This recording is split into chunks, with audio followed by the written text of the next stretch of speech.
More Than Makeup Limited brings to you the Onion series. I think the expectation that you're able to do this or be there or be the person that you were before is not kind. It's just not kind. And I think that sometimes we lack compassion, not only for ourselves, but for others who've experienced it. The reason why we started a series is because we've realized sometimes you have so many friends on Facebook or you have so many followers on Instagram, but do you really know these people? Today we're here with my very good friend, Sonji Harris-Guppy, and we're talking about miscarriages. Now, both Sonji and I have gone through these experiences, and we're here to talk about it a little bit more because we've realized that so many people, so many women don't want to talk about this, or a little bit embarrassed or ashamed or just too shy. So we're here to talk about that experience so that maybe you can learn from it and you can learn how to cope from it as well. So welcome to the Onion series. We hope you enjoy it.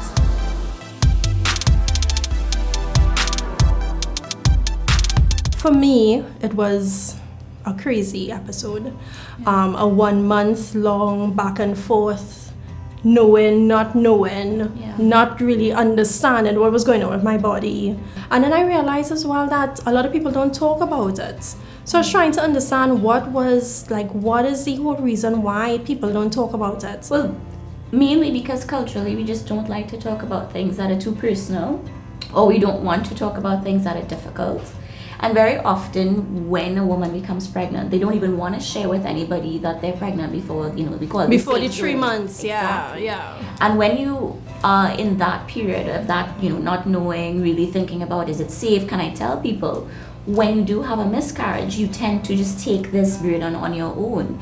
And you don't confide in anybody, you don't talk to anybody because you never shared it in the first place. So it's almost like talking about something that they had no knowledge of in the first place. Yeah. And many women actually feel quite ashamed of themselves and they feel that they failed. I mean, personally, I know that for me, I've thought that my body just betrayed me completely. So as a woman, you feel that you did something wrong or you are the one to blame. So you don't want to invite people into that space thinking that you did something wrong, or sometimes you don't even just want to have people give their opinions of what you should have done differently, what could have happened. Or the one that I used to hate was everything happens for a reason. That used to get me so angry. But really, it's just that I actually said that to you. Yeah, you did. Sorry. Because they don't know what to say at the same time. They're trying to be kind. But it really is that idea that women really take this on so personally, and there's a lot of emotion, there's a lot of shame, there's a lot of grief, there is anger, there's so many emotions behind it, and it becomes difficult to talk about it when culturally we don't talk about feelings regardless. So even in therapy, many of my clients struggle with just communicating how they feel, or just on a regular basis. So imagine when you have something so traumatic as the loss of a life, how difficult it is just to communicate. Many times if you do go out to someone and you say, I had a miscarriage, I've lost my child, many people will say, well, just try again. And that takes away from the pain and suffering that any woman would experience. Anybody who has ever experienced a miscarriage, it is a loss. It is death, it's grief. And no matter how long you're pregnant for, there is nothing that can be said. Replace. Nothing can replace that life. Right? That's how I felt too. I felt like if it's just a loss, and there's like nothing to close off that period in your life. It takes at least 7 years for someone to be able to process grief. 7 years. Really? So imagine, going through your stages of grief with the loss of a child who you've never met. So you've lost the idea of the future, you've lost the idea of having a name and going through your pregnancy. But I know for me personally, one of the things that I did was that I had a funeral. I did have that sense of closure in terms of providing a name and really trying to honor the life that was. But for many of my clients, they don't get that opportunity because many people dismiss the fact that it was really death or that it's really grief.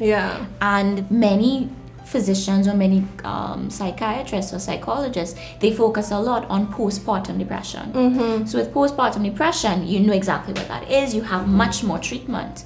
What we're realizing now is that with miscarriages, you actually have women who are experiencing PTSD, which is post-traumatic stress disorder.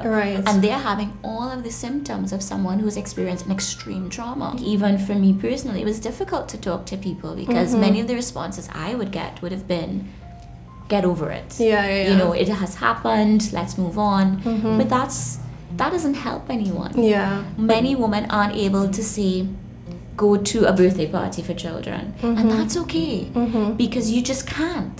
Because of the emotions that you're experiencing. I knew for me, pregnancy was okay to say I was happy when people were pregnant. But really, if I had to, you know, hear a pregnancy announcement, that was much more difficult for me. Or when I would see ultrasounds, I'll be like, because there'll be different triggers for different people, right? Exactly. It's different experiences. And there was always going to be something in your own journey and experience that would trigger you. I think for women, just generally, sometimes we think that we need to be strong and rise above it and move forward and just seize the day. That is how I felt. I felt like, you know what? I have a life. I have businesses to run. I have children that I need to see about. So I felt like if my grief period was very short. And I felt like if I had to force myself to have a short grief period because I had other things to do. And, you know, and I feel as well as though a lot of people, I mean, they're there for you, but really and truly, you kind of have to just pick up and move on your own. There's only so much that I can call a friend and say, oh God, I'm feeling real sad today. Because, I mean, you don't want to be Debbie Downer. How do you tell your family and your friends to support you? How can they manage to be understanding? And I guess how does the person who's going through it communicate to your friends and family what they should be doing at that point? I think in terms of really communicating with others, you have to make sure you know what's going on with yourself first.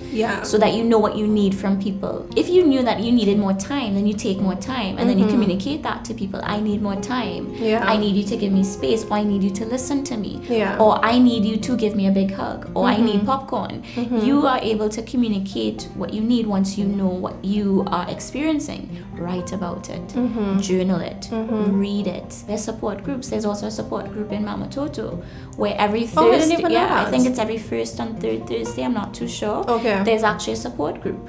So there's support groups for you. You can go online and find support groups. Talk to other people who have experienced it, because it is hard to have a conversation with someone who doesn't understand. I think that you do have to give them that in terms of, I get you that you don't understand. That you don't get it, I get that, but this is what I need from you. So even if they don't understand, still being able to communicate to them what you need is important. I think for me, it took me a little while before I was able to say, I need this. And I know you may not understand what I'm going through, but I need this from you. I need popcorn right now. That's just what I need right to have now. Netflix, and I need to just cry a little bit. And I just need to be in my feelings, and that's okay. I can't keep jumping into the next phase of my life unless I've dealt with what I've experienced. People might think that, you know, Teshea, she cool, she good, because she just move on and it's a cool scene. But then sometimes I don't think you ever get over it. No, you know, you don't ever get over it. I think that's the whole thing or that's the notion that we think that we're supposed to get over it. And you just can't get over anything. You get through it. And that's one of the most important things that I want people to even understand. You're not expected to get over your miscarriage or your loss or your grief. You get through it by just taking it step by step and day by day. One day at a time, And listening to your mind and listening to your heart and listening to your body at your own pace. If it takes you 2 years to fully process everything, that's okay. Because that's your journey. A client who was experiencing the loss of a child very late in her pregnancy, so it would not have even been a miscarriage, because a miscarriage is before 23 weeks. It would have been after, and she would have lost her baby at 7 months. Oh my gosh, I can't even imagine. Exactly. Even though you experience your loss, you can't even imagine having to go through birth, that type of birth. And many people came to her and said, well, just try again, you're young, you can do it again. And she struggled. Actually, for that person, one of the problems she was facing was becoming intimate again. even trying. So people are saying, yeah, go ahead and try. But she couldn't even get to that point. Yeah, because you're scared. You are very scared. You're scared because, going into that whole process again and going through those feelings again. Yeah. And nobody talks about the physical of a miscarriage, the physical aspect. Yeah. I feel like it takes some time for people to get back there because, it's a traumatic, physical, emotional, everything experience, spiritual as well. I went through a huge spiritual experience in my experience. So how do people deal with that? How did you yourself go back into that part of it, that part of your relationship? For me, it took some time because actually physically I could not. So I had to, I think it was about a few weeks before I was able to even, have that level of intimacy. I believe that communication also was very important there, where I said I could or I couldn't, or I was ready or I wasn't. The relationships will change and your relationships either improve or they don't. But with any relationship, communication is important, and recognizing that empathy is so necessary at this stage, not only for you but also for your husband, because it could also be the reverse. Many women may think that, okay, once I'm ready, he's ready as well. But for some men, they're not ready because they've also experienced that loss, or they're afraid that whatever the outcome of this experience is going to lead to more pain for their partner. So there is that fear or that apprehension of even wanting to be intimate. Definitely, I needed to talk to someone, my husband and I, about what we went through and just find a way to move forward. And self-care is different for everyone. It Same thing. It is. Self-care is going to be very personal to everyone, but I do believe that, I would encourage persons to talk to someone, whether it be professionally, whether it be in a group. Talking about it is going to be very important because you're not alone. And I think even you just talking about this topic, many women feel so isolated and they feel so alone in their pain and their journey. But it's so important to just talk about it, and that's the first step in terms of self-care. Slowly getting back into exercise, do your nails, doing your nails, going to do my nails, doing your hair, taking care of yourself, or even if you're not able to spend money at that point in time, just being able to sit and listen to music, read a book, reflect. Sometimes we need to kind of open up ourselves to new experiences that make you feel good. Yeah. And that's one of the reasons why also yoga became very important for me, and why I even went even deeper into my practice, because that became an avenue for me to create a lot of balance in my life, and it became an avenue for me to also feel and tap into what I was feeling inside. So that self-care in terms of just doing things that make you feel good is so important, because you don't feel good. You feel bad most of the time. So actively doing things to make you feel that you deserve love and that you deserve this time to reflect and just be with yourself is so important. But at the end of the day, there's no one way to get over grief. And as you start, as we call the TTC journey, trying to conceive. Okay. So, that's the whole term and everything. There's a whole language and vocabulary for women who are trying to conceive and get pregnant. So once you decide, you and your partner decide that you want to try to have a baby again, being very sensitive about how you feel in your process and how you feel emotionally and physically, you just make sure and take that time in that journey. And have that communication. Correct. Because communication is the best thing that you can really do, so that people know what you need. Yeah, I get you. But thanks so much, Sonj. You're welcome. I'm here, for your, a shoulder to cry on. And I know you're here for me too. Yeah. Right? So thank you so much.